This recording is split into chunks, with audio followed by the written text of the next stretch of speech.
Hi, thanks for joining us for the final presentation portion of our magazine project for Lisa Bickmore's Spring 2014 English 2010 class. My name is Jennifer McCarthy, and I'm the editor-in-chief.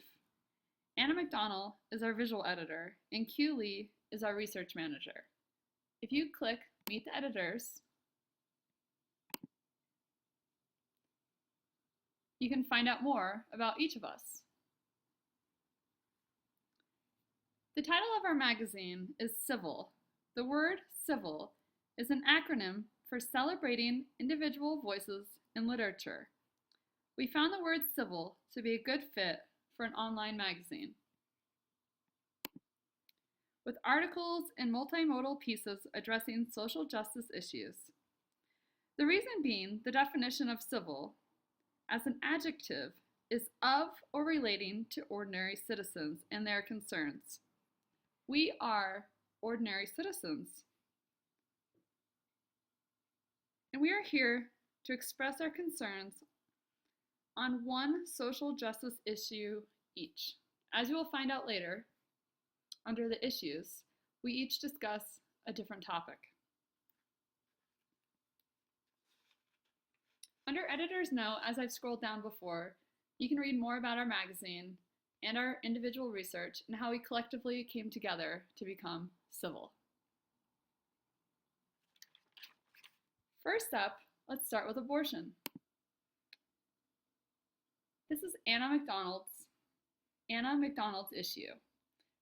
Her first article, Between Life and Death, presents a very impressive report on a current story dating back to January 26, 2014, regarding a pregnant Texas woman who was pronounced brain dead and put on life support to save her 14-week-old unborn child. This report shows both sides to the story, as doctors wanted to keep the baby alive and the family wanted their loved one off life support, as they felt a 14-week-old fetus wasn't viable.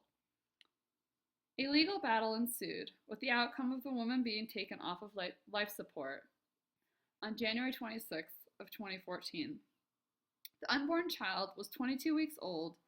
It is a very sad story that raises the issue of whose rights were most important, those of the mother or those of the unborn fetus. If you click back on abortion, you can see author Anna McDonald also presents a profile piece entitled Gianna Jessen. This is a piece that touched my heart. Jessen is a survivor of a saline abortion and was born alive in April of 1977. Jessen continues to tell her story and be an advocate for the rights of a baby and the rights they have to life.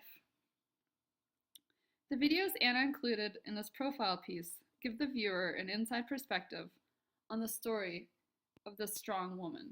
And by strong, that's an understatement.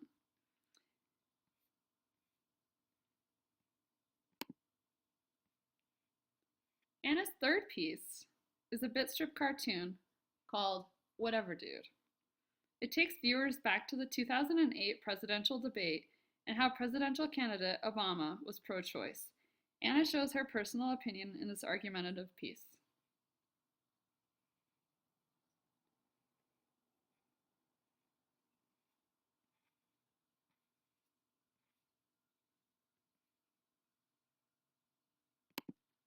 Next up is Q Lee with the issue of deportation.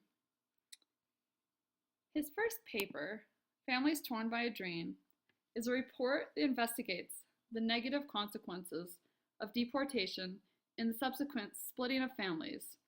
Mr. Lee discusses how traumatic deportation can be to children born in this country who are born to illegal immigrants, but he also ties in research that discusses the economic consequences to all of Americans.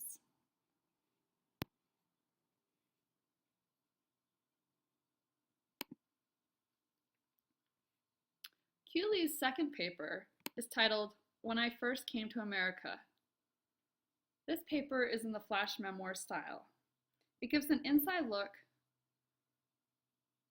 to the author's life and why the social justice issue of deportation is important to him.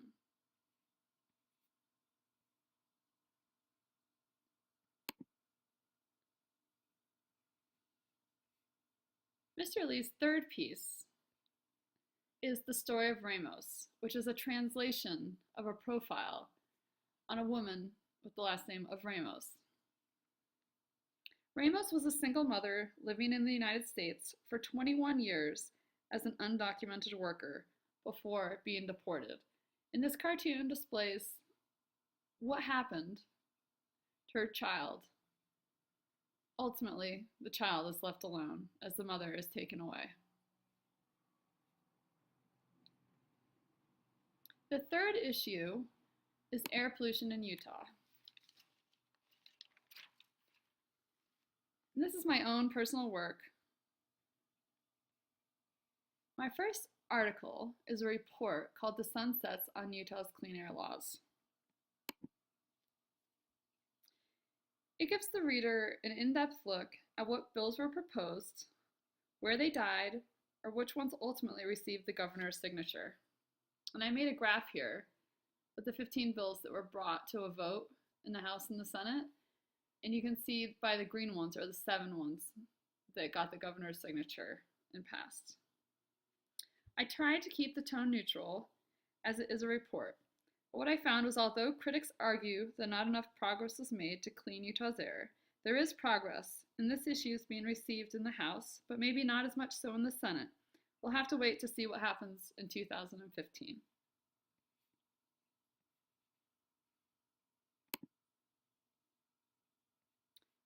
My second piece is a proposal. It outlines 4 things that need to be done to clean up Utah's air. This was written before the report and before the end of the 2014 general session, but I still found my suggestions to be somewhat up to date. And this is a plain text document outlining the 4 proposals that I make to change and clean up Utah's air.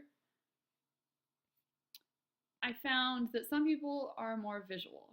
Therefore, I displayed the same piece as a bit strip cartoon, as did my colleagues, and it's titled Clean Utah's Air. And there's the first strip is about wood smoke. The second strip is about the permission granted to Tesoro Oil and Holly Oil, the refineries, to expand. The third issue with the proposal is about not burning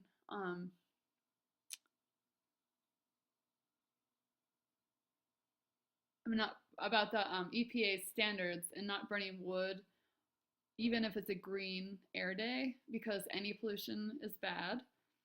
And then the final one is about Stericycle, the medical waste incinerator in North Salt Lake, and how even though it's summer and the air looks clean, a number of people have come down with cancer in the area. And as what happened in the 2014 legislative session, Stericycle was, that law was signed, and it does have to move to a remote location, probably in Tooele County. So that was interesting. My third piece is a profile on Dr. Brian Munch, who is an advocate for the group Utah Physicians for a Healthy Environment. And this is the most complex piece that I did this semester. It was a presentation which turned into a YouTube video, which is 7 minutes and 37 seconds long. And it has a voiceover of myself speaking throughout the presentation in the video.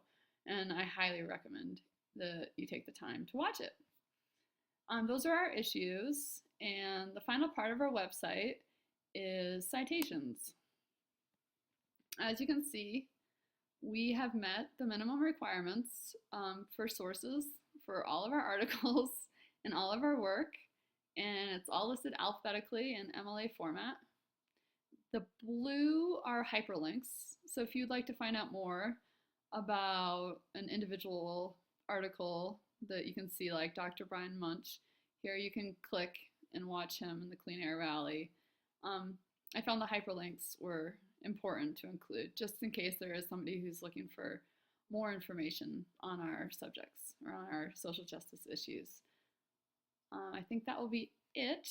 Our website is serious in tone, but at the same time, our visual editor, Anna, did a great job keeping it light and lively and interesting, visually stimulating and interesting for our